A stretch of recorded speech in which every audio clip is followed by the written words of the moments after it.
It's back to school time, and as families get their kids ready, we're taking a little bit of time today to make sure mom is taken care of too. We're just over a month out from Breast Cancer Awareness Month, so we have Dr. Karen Hindershot here, a surgical oncologist from Allina Health, to walk us through the mammogram process, because this is such an important topic and sometimes folks don't talk about it.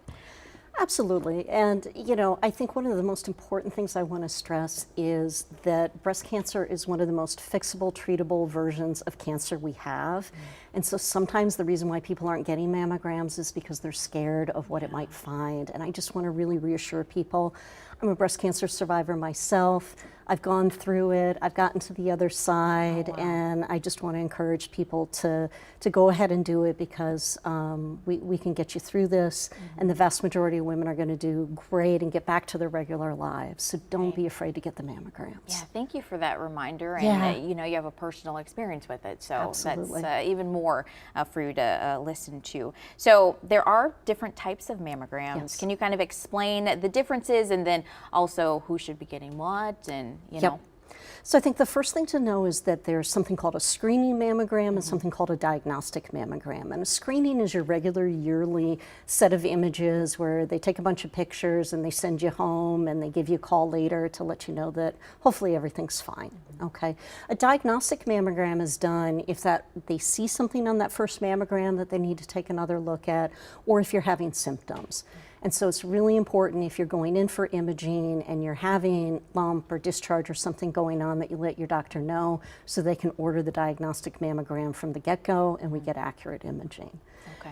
Then once you get there are two different types of mammogram. The first, the historical one, is called a 2D or two-dimensional mammogram, where they kind of squish you one direction, they squish you another direction, and then they look at it in two different dimensions. Okay.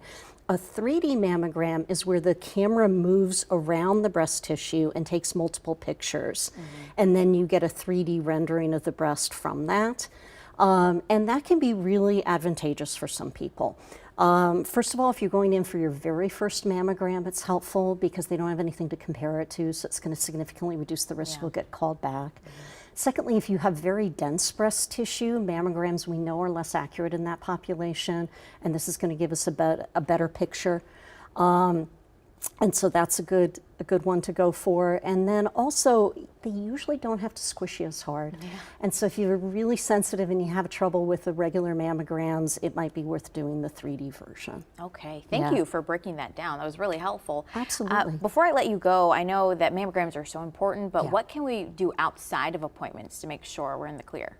Yeah, so I think the first thing to know is that mammograms can happen, breast cancer can happen regardless of what you do, right? Our biggest risk factor is being born female and having estrogen in our system, and we don't really get to control that, all right? But we know that a healthy diet, so more fruits and veggies, less processed foods, is going to help. Maintaining as close to a healthy body weight as possible, getting regular exercise, are all things that you can do that are going to make you healthier in general, and that's going to relate to your risk of breast cancer also. Perfect. Doctor, thank you so much for the breakdown and the tips. We want to make sure the moms who watch are just as healthy as the kiddos. Absolutely. All right. Well